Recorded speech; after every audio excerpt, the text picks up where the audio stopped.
warahmatullahi wabarakatuh. Alhamdulillahirobbilalamin. Puji dan syukur senantiasa kita panjatkan kehadirat Allah Subhanahu Wa Taala. Karena pada kesempatan ini kita masih diberikan kesehatan, kekuatan untuk beraktivitas. Pada kesempatan ini saya ucapkan terima kasih ke kepala sekolah yang telah mengizinkan sesi diseminasi tentang budaya positif. Ini merupakan bagian dari modul yang dipelajari di program guru penggerak. Di budaya positif ini, di mana yang pertama kita merubah dulu mindset kita tentang budaya positif di sekolah itu seperti apa. Jadi untuk membangun budaya positif, sekolah perlu menyediakan lingkungan yang positif, aman dan nyaman agar murid-murid mampu berpikir, bertindak dan menciptakan dengan merdeka, mandiri dan bertanggung jawab. Dan makna disiplin di materi ini yaitu sesuatu yang dilakukan seorang pada orang lain untuk mendapatkan kepatuhan. Kecenderungan umum adalah menghubungkan kata disiplin dengan ketidaknyamanan, bukan dengan apa yang kita hargai atau pencapaian suatu tujuan yang mulia. Untuk menciptakan disiplin sendiri itu mungkin kalau prosesnya kita mulai dulu dari kelas.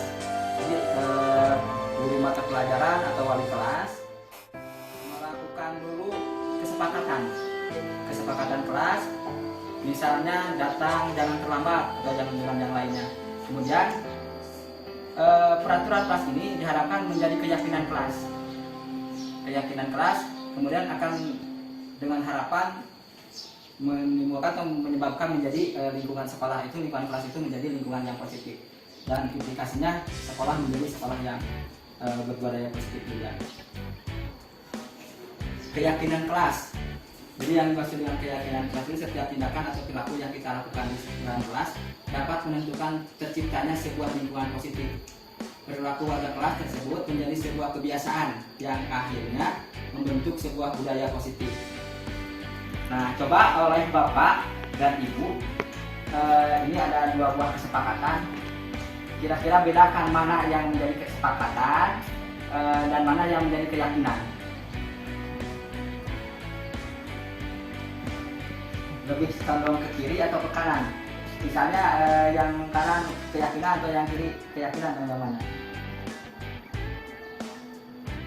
Kalau keyakinan tadi ingat lebih abstrak gitu, lebih ke sikap atau yang kanan.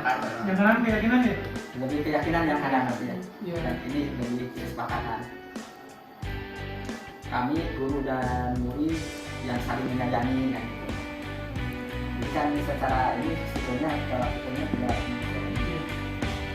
Tapi sepakat ya yang keyakinan lebih ke yang kanan.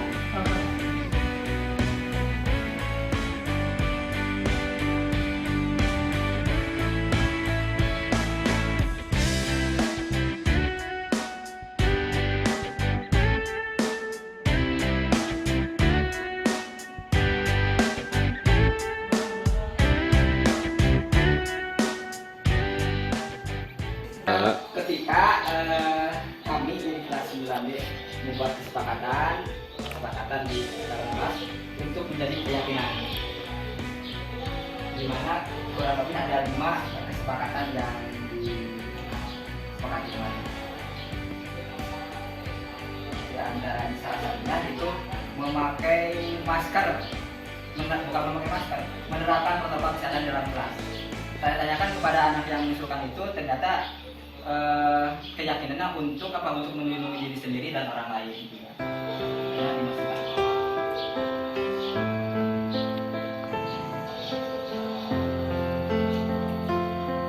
Nah, ini hasil dari kesepakatan yang insya Allah akan menjadi keyakinan kelas di kelas ini.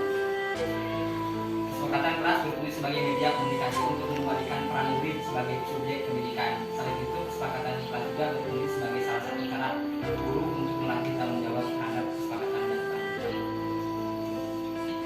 Nah, ini selalu kembalikan buku ke tempatnya. Nah, coba Ibu Vera, kira-kira apa jawabannya ini? Dilarang mengganggu orang lain. Nah, Masuk itu, budaya. budaya ya.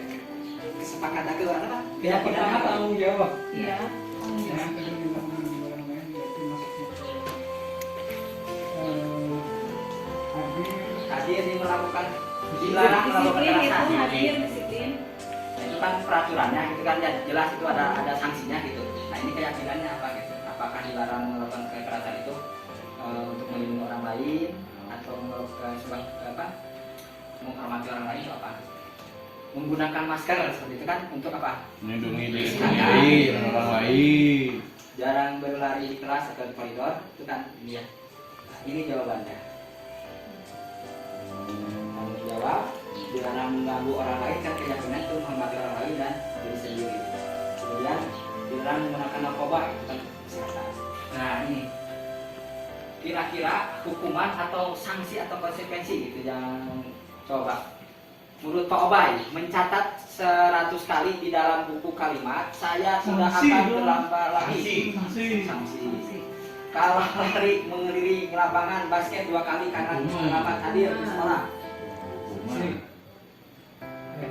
Sanksi itu atau konsekuensi gitu kan. Hukuman atau konsekuensi.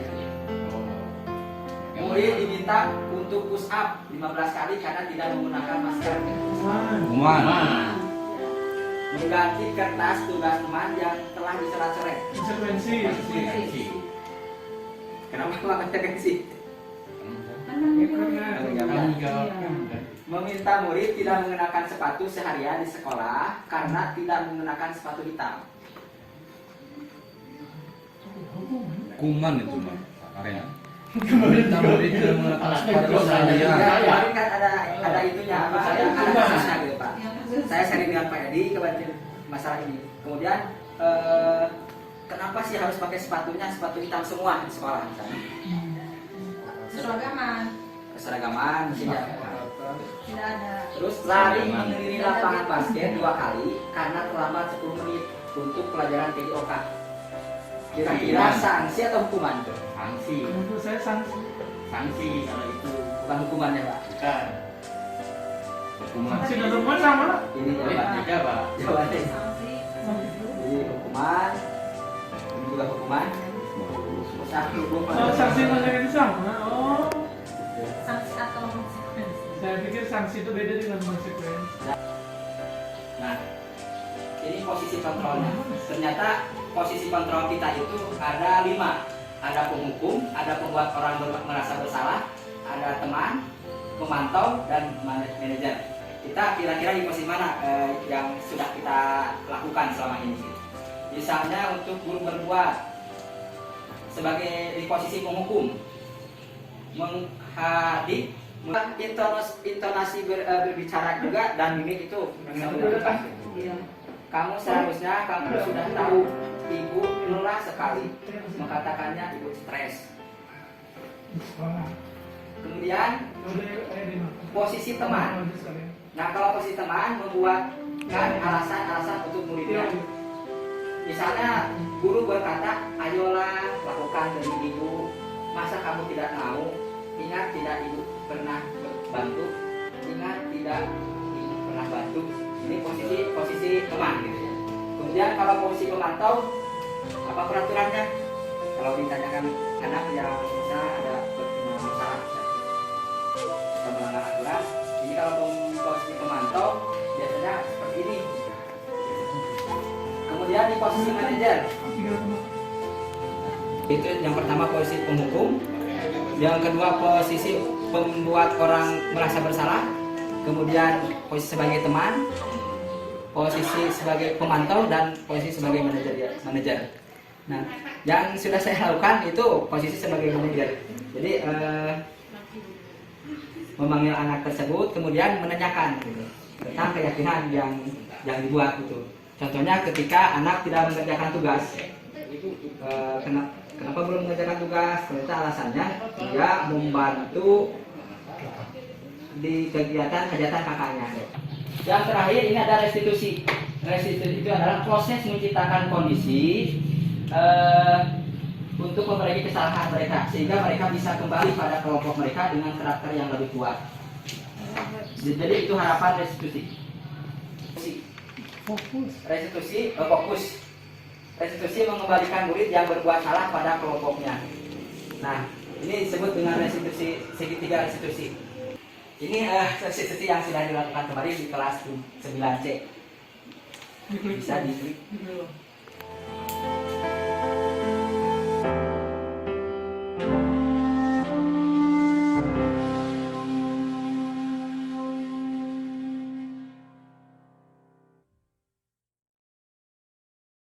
Lanjut. Nah, ini anaknya yang belum bisa mengumpulkan tugasnya karena dia